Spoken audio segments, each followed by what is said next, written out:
நம்ம வீட்டில் இந்த தடவை ஆயுத பூஜை வந்து சிம்பிளாக தான் கொண்டாடிருந்தோம். யாரையுமே வந்து கூப்பிடல. ஸோ கடையிலலாம் வந்து அப்பா வந்து டெக்கரேட் பண்ணியிருந்தாங்க. நம்ம ஒரு வேலையும் செய்யல. இந்த வீடியோ எடுக்கிறது தான் ஒரு வேலையை செஞ்சுட்டு இருந்தேன். எங்கள் அப்பா வந்து என்ன சோம்பேறி 1ஆம் நம்பர் சோம்பேறின்னு வந்து பேரே கொடுத்துட்டாருன்னா பாருங்களேன், எந்த அளவுக்கு நான் வந்து இன்னைக்கு ஒரு வேலையும் செய்யல. எனக்கே தெரியல. ஹாஸ்டல்லாம் காலைல 5-6 மணிக்கு எந்திரிச்சு சுறுசுறுப்பாக இருப்போம். இங்கே எந்திரிச்சு சாமி கும்பிட்றதுக்கு வந்து கிளம்புறதுக்கு எனக்கு அவ்வளோ சோம்பேறித்தனம், தூங்கிக்கிட்டே இருந்தேன். பாயாசம் எங்கடா அப்படிங்கிற மாதிரி எப்படா பூஜை முடியும், எப்போ சுண்டல் தருவாங்க அப்படின்னு சொல்லி வெயிட் பண்ணி அந்த பசியில் வந்து சுண்டலை சாப்பிட்டு அப்பா வந்து நம்ம வண்டிக்கு டிரைவர் வந்து பூஜைலாம் போட்டிருந்தாங்க. அதெல்லாம் பார்த்து காமிச்சிட்டு இருந்தாரு.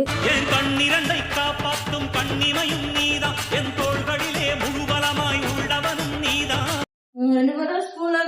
மன்னர் பரம்பரை, மன்னாதி பரம்பரை. ஸ்பூன்ல சாப்பிட்டு மன்னர் பரம்பரை. நாங்க தங்க ஸ்பூன்லயே சாப்பிடுறோம். ஏன்பா நாங்க என்ன டிஎம்கேவா தங்க ஸ்பூன்ல சாப்பிடுறது, வெள்ளி தட்டுல சாப்பிடுறதுக்கு? என்னது தங்க ஸ்பூனா? சொல்லவே இல்ல.